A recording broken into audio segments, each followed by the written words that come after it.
Hello friends, मैं doctor Shalini आले, homeopathic consultant. आप सभी का मेरे चैनल में बहुत बहुत स्वागत है। दोस्तों, आज मैं विटामिन डिफिशिएंसी के बारे में बताऊंगी। तो इसको स्टार्ट करने से पहले यदि आपने मेरे चैनल को अभी तक सब्सक्राइब नहीं किया, सब्सक्राइब कीजिए नीचे दिए गए बेल आइकन के साथ में और मेरे साथ अंत तक बने रहिए।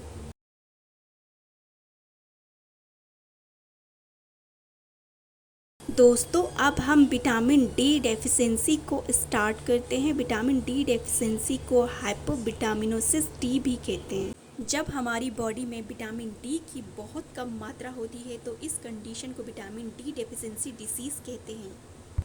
दोस्तों, बच्चों में यदि विटामिन डी की डेफिशिएंसी बहुत अत्यधिक मात्रा में और लंबे समय तक के लिए बनी रहती है तो इस कंडीशन में बच्चों को रिकेट्स नामक डिसीज़ हो जाती है। और इस डिसीज़ में सिम्टम्स आते हैं कि बच्चों की बोन बहुत ही नरम, मुलायम, लचीली हो जाती है और साथ ही उनकी बोन बहुत ज़्यादा कमज़ोर हो जाती है। तो ये सभी सिम्टम्स देखने को मिलते हैं विटामिन डी डेफिशिएंसी के बच्चों में। दोस्तों, विटामिन डी की डेफिशिएंसी के कारण वयस्कों में ऑस्टियोमलेशिया रोग हो जाता है, जिसके कारण उनकी बोन बहुत ज़्यादा वीक हो जाती है, पेनफुल हो जाती है और साथ ही में उनकी मसल भी वीक हो जाती है। तो इस तरह के सिम्टम्स दिखाई देते हैं हमें विटामिन डी डेफिशिएंसी के वयस्कों में। बहुत से एक्सपर्ट का ये कहना है कि जब विटामिन डी 20 and 40 mg पर ml होता है तो ये उसकी नॉर्मल रेंज होती है।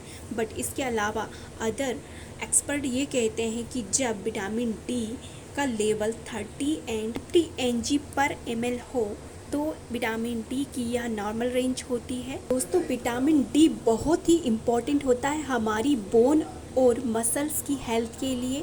बट इसके अलावा भी बहुत से इश्यूज होते हैं हमारी हेल्थ में विटामिन डी डेफिशिएंसी के कारण। दोस्तों, अब हम देखेंगे विटामिन डी डेफिशिएंसी के साइन और सिम्टम्स को। पहला सिम्टम्स है आपका लगातार बीमार होना।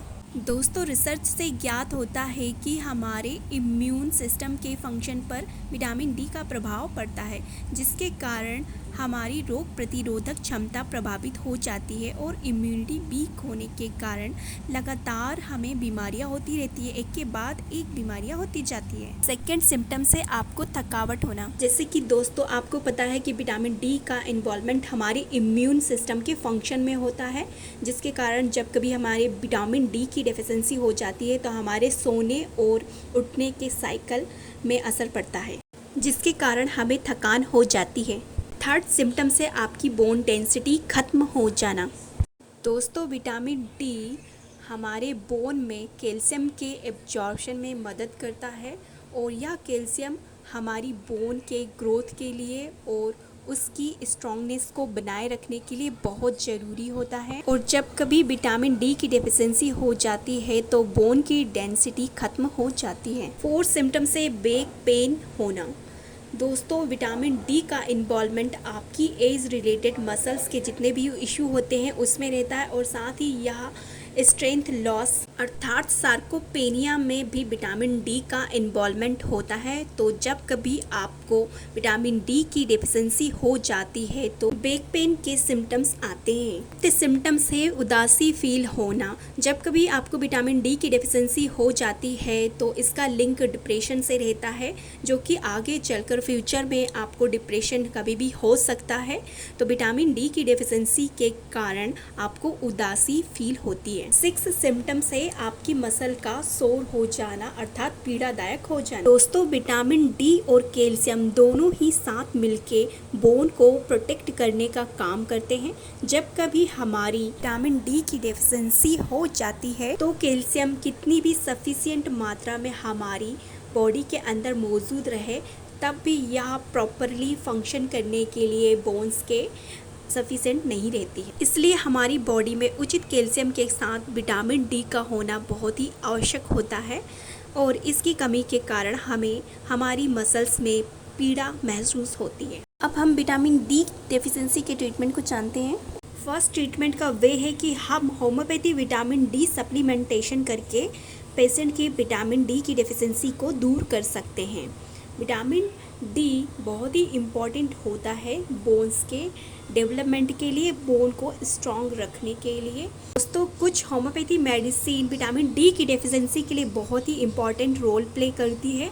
उनमें से कुछ होम्योपैथी मेडिसिन इस प्रकार से है: calcarea carb, kali carb, calcarea phosphorica, tuberculinum, fluoric acid, silicea, baryta carb, calcarea fluor, kreosotum, argentum nitricum, baryta mur and बहुत सी मेडिसिन है जो कि सिम्टम सिमिलरिटी के अनुसार पेशेंट को दी जाती है या फिर उसकी इंडिविजुअलिटी के अनुसार दी जाती है। सेकेंड वे है आपका ज़्यादा से ज़्यादा सनलाइट के एक्सपोजर में रहना। हेल्दी ब्लड लेवल को बनाए रखने के लिए हमें रोज़ाना 10 से 30 मिनट तक की मिड डे सनलाइट में रहना चाहिए और इसे हम कंटिन्यू पर वीक रखते हैं। और जो डार्क स्किन वाले पेशेंट होते हैं उन्हें ज़्यादा मात्रा में ज़्यादा टाइम के लिए सन एक्सपोज़र में रहना पड़ता है। आपके सन एक्सपोज़र का टाइम आपकी स्किन की सेंसिटिविटी पर डिपेंड करता है। थर्ड वे है कि विटामिन डी की डेफिशिएंसी को आप विटामिन डी रिच फूड लेकर भी दूर कर सकते हो, जैसे कि mushroom, cheese, fish, egg, milk, soya milk, fortified cereals, butter, other food items. उम्मीद करती हूँ कि दोस्तों आपको मेरे द्वारा बताई गई जानकारियों से लाभ प्राप्त हुआ होगा और आपको विटामिन डी डेफिशिएंसी से संबंधित नई जानकारियाँ प्राप्त हुई होगी। तो मिलती हूँ आपसे नेक्स्ट इंफॉर्मेटिव वीडियो में। तब तक के लिए स्टे हेल्दी, स्टे फिट। धन्यवाद।